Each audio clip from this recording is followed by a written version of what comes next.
For mountain bikers, trails are more than just tracks. For some it's a connection to the land, their sanctuary.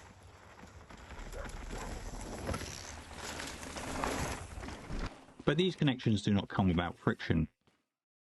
The land they ride on is privately owned and the trails are unsanctioned and illegal. The growth of unsanctioned trails has grown at an expanding rate since COVID. Rogue trail builders often working alone in secret crafting illegal trails they want to ride.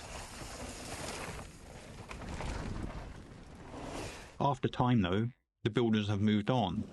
Some trails fall into decay while others become renowned for their flow, features or views, bolstered by media whispers as rides to aspire to.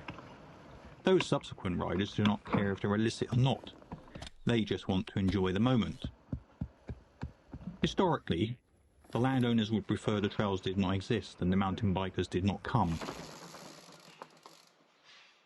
So who are these people who are dedicating their time to maintaining these trails? If you're coming down the fast line, off the rock, and then...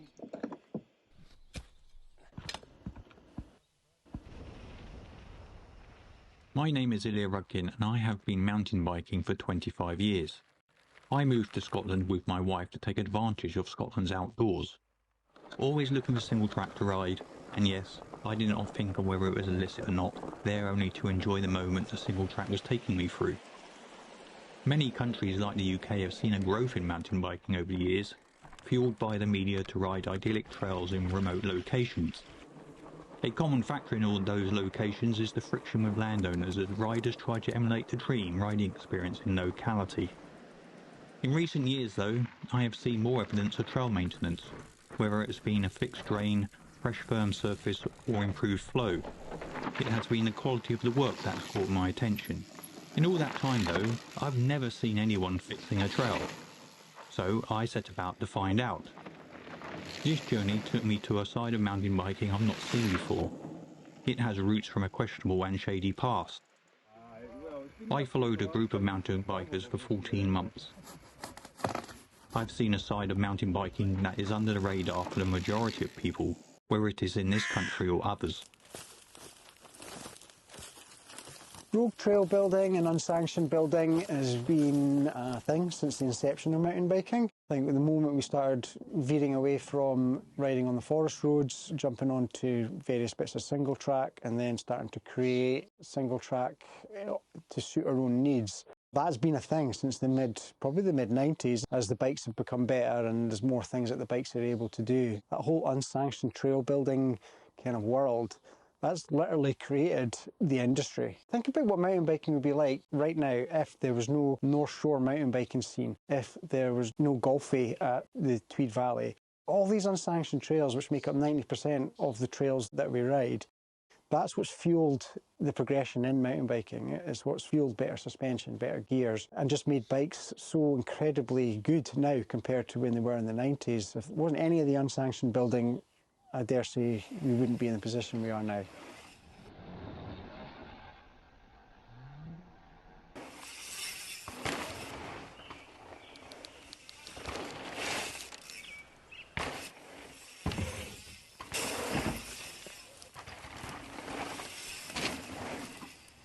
Mike, Aaron and Graham were once rogue trail builders. Today they are trail maintainers. Growing up mountain biking in their local woods, they have seen the growth in trails and the mountain bikers who have come to ride them. They also saw the friction. Take all these branches away, maybe check it and make sure it's not going to collapse. They saw something needed to be changed to appease the landowners who were growing agitated at the liability risks they were being put in. You know what I mean? Stuff like that. This is a trail that we've found. Somebody's dug it, we don't know who's dug it. It's just popped up amongst all the other trails. And the actual trail itself is totally fine, as much as the landowner probably wouldn't be happy with the fact that there's yet another trail just been built by some random person. But the trail itself is fine, and our priority for today is to make it safe because people are already riding it.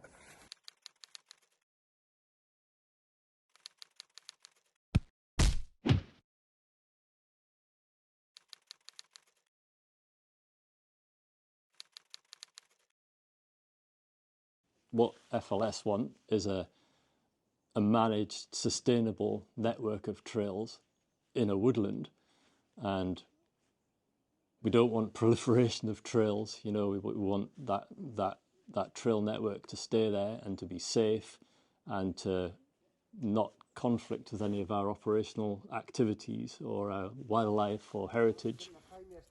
There's 5 areas in Scotland's heart of Perthshire and Tayside. Mike, Aaron's and Graham's remit today is not to build new trails, but to manage landowners' expectations and keep over 500 unsanctioned trails in tip-top condition for all to use. Aye, I think we're better spending time opening this up rather than the other one. With several small bands of like-minded volunteers, they lead trail dig events throughout the year. They are the Tayside Trail Association, the TTA, one of the first associations to exist in Scotland.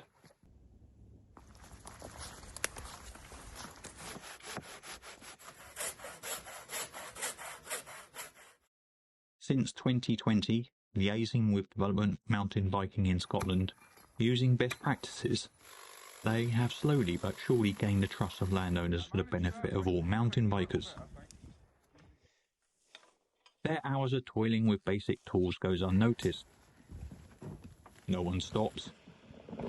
Sometimes appreciated by the occasional rider or holler. Hey.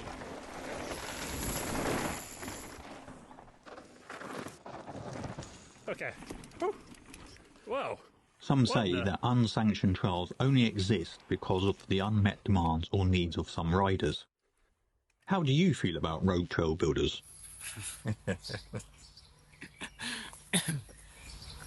What's important to remember about rogue trail builders is that most people who are legitimate trail builders, even guys who work for trail building companies, probably started out with rogue trail builders.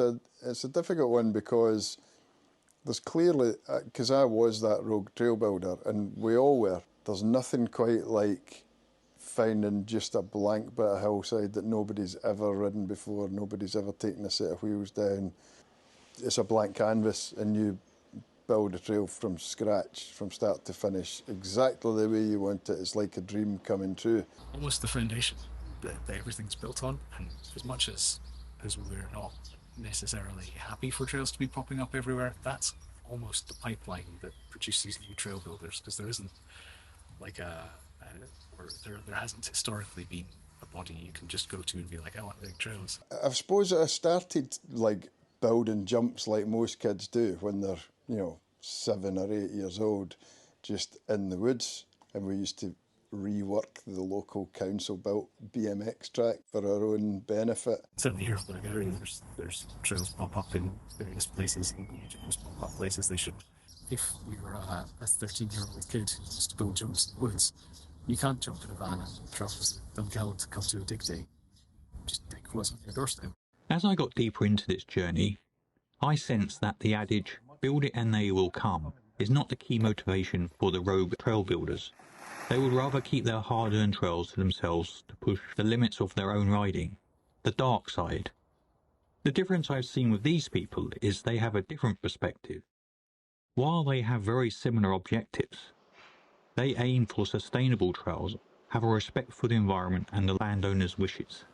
I love trail maintenance because I love riding bikes on good trails. I love the actual process of fixing a trail. I like the kind of hands-on thing. I love seeing, draining a puddle. I love seeing that water drain off of the trail. I love making good what was bad at one point. But actually, it all just comes down to the fact that I love riding my bike on good trails. Simple as that, really. Bit of a weirdo, and I like the hard work of it. The winter just passed was 300 hours of my time. Just making it look inviting. You look at a picture of the trail afterwards and you think, oh man, I would love to ride down that. It looks fantastic. They're getting up at 8 in the morning, heading off to the woods for 9 and coming back at 4 or 5 depending on when it got dark. I love sorting puddles out. I love just getting my trenching hoe and taking the side off of the trail and watching that water escape from the trail, and then I'll, get some stone and I'll build it up and there's no longer a puddle there. Equally, if I'm hearing reports from from Forestry Land Scotland and some of their land managers, things we've done around reporting around storm damage and how that's impacted into their workflows and then how they've approached things. That's pretty satisfying as well. When people at work ask what I do when I'm not mountain biking, Oh, how do you describe that to other people? I mean, So when other people ask what you do for... it's just such a ridiculous thing to try and explain to people that you go into the woods with a bunch of other people and scratch these wee trails in. And it ticks so many boxes for me.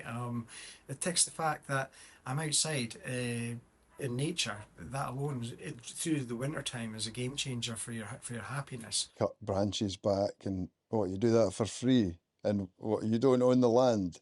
It just seems weird, you know. A lot of people don't understand the trails need work because they get used and abused. Sometimes it's the riders that cause the problem, sometimes it's the weather that causes the problem. If you're not a mountain biker, why would you do that? Why is that so enjoyable? Why is that so important? But it really is, and it's undeniable. So as much as trail centres are really good, that's only going to scratch a certain itch, and as much as unsanctioned trails that other people have built, that's only going to scratch a certain itch. Trail building and riding trails and mountain biking, there's a real strong link there.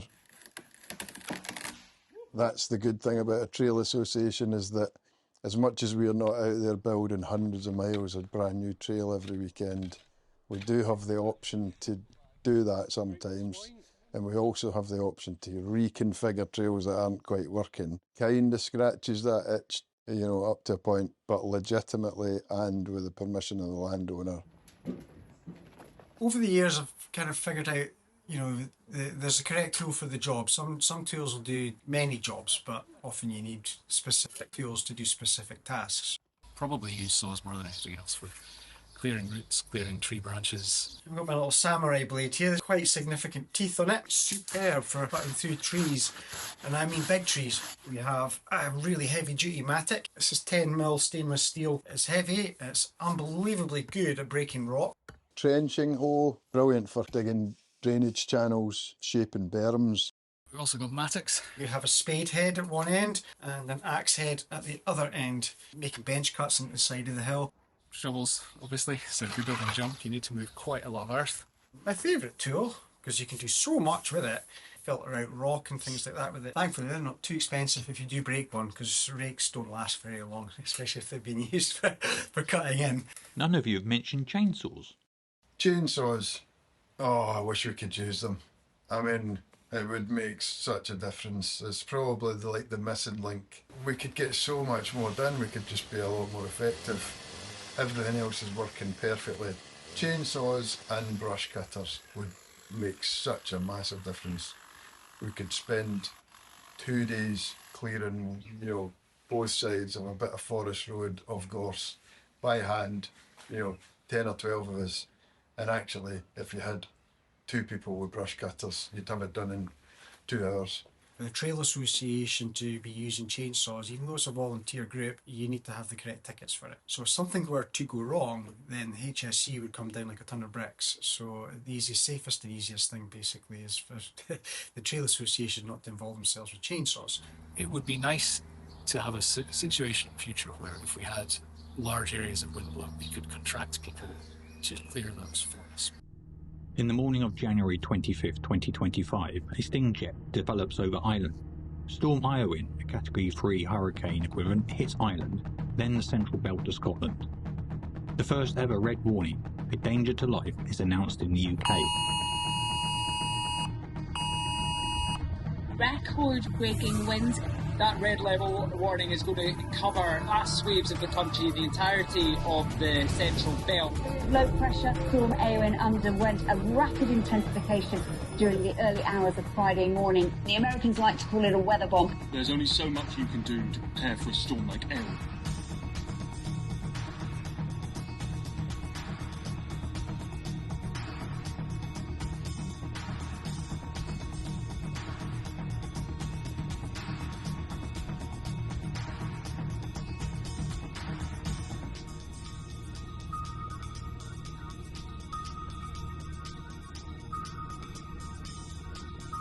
Trail associations coordinate reports sent in. Landowners are notified. The removal of wind-blown trees is hazardous. It may not be practical depending on the landowner's choices. Some areas may never return to what they were. The trail associations immediately get to work fixing the trails where possible. Identified trees are left to the chainsaw contractors. Trails are restored or rerouted. To quote Aaron, "If I were to ring up Forestry Land Scotland a few years ago and ask them to remove some trees for us, we would just be ignored. Today we can have trees removed. A brilliant situation to be in." I subsequently set out to get the perspective of a landowner and their relationship with the TTA. What was their reaction to mountain bikers now asking if they could maintain the illicit trails they had built? I mean, Forestry Land Scotland and Forestry England are well known for their mountain bike trail centres, but sitting alongside the mountain bike trail centres there is still groups of mountain bikers who aren't that interested in riding those trails and want to build their own trails in the woods and ride those instead because they can make them their own. You know, digging trails is a big part of, you know, mountain bike culture. So we know about these trails because we find them when we're doing our harvesting operations. Eventually got to the point where we sort of decided we need to find out where these are because we recognised that some of these trails were becoming a bit of a liability. And we actually, in this area, we did do a big survey to find out where these trails are, and we reckon we had about 700 plus kilometres of wild mountain bike trail. When you sort of think about it on that scale, and you think of landowners and the liabilities that come with those trails, you have a bit of a panic, you know, we need to do something about this. So actually, having the Trail Association guys come along and be able to foster those relationships with the mountain bikers themselves and be able to have those upfront conversations about, well, why is this trail a problem for us? You know, is it because it's in the wrong place, or does it affect this? And be able to, you know, essentially teach these guys as to what the issue is from the landowner perspective. Then that's really good. So having a trail association come along and form is a brilliant thing, you know, because it gives us a direct connection into the mountain biking community. You know, we have a set of guys who know exactly what they're looking at and where the issues can lie, and that makes it much easier as a landowner to be able to then manage those issues going forward.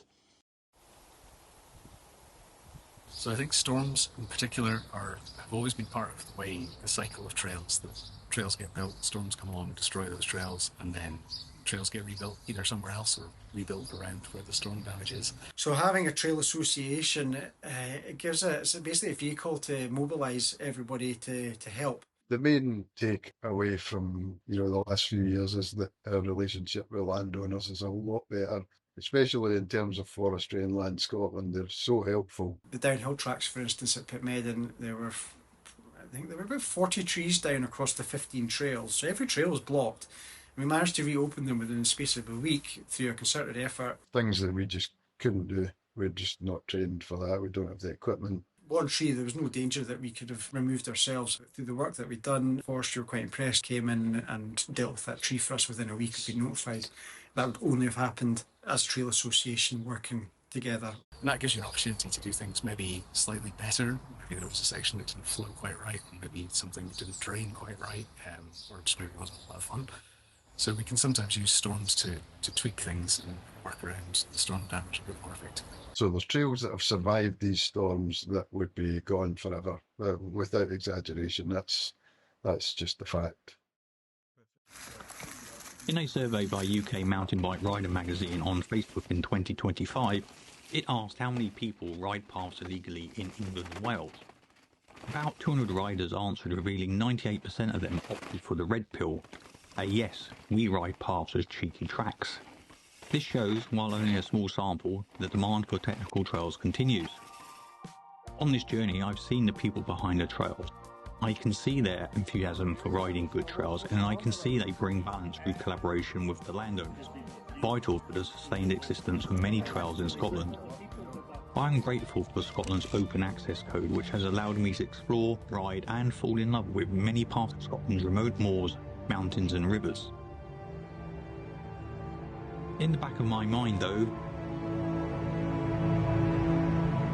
what if there is a pivotal event that disrupts all this? A tipping point, such as the incident where a rider broke 3 ribs and a vertebrae on a road trail in woods just a few miles from my home.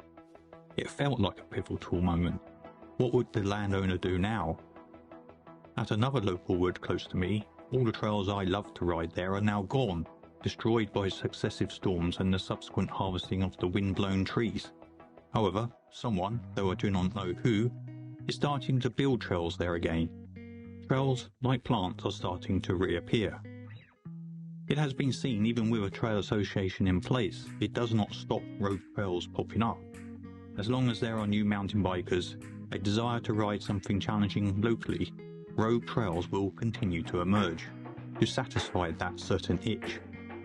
Maybe by word of mouth, it will bring about its popularity or its demise. I may never know who those road trail builders are, but I will continue to ride their trails.